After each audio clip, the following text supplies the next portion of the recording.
ASPI stock analysis and price predictions for Monday. Is it a buy? Is ASP's Isotopes stock a buy? I'm going to be breaking all of it down in this brief short 1-minute video. Now, having done well over 43,000 videos over 5 years, I have seen what's printing and making me money. And generally, just looking at this, I don't think like it has to do really with anything other than me just still genuinely looking to buy. The thing here is that here's the top, here's the normal high. Ideally, just all I wanted to see is the price to pull down and give me a double break, so that therefore I can buy.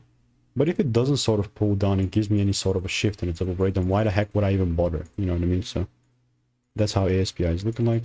All I'm doing here in the meantime is just waiting for rules to be met. And if you want to get my money making emails and insights, that is for free. Click the first link in the description.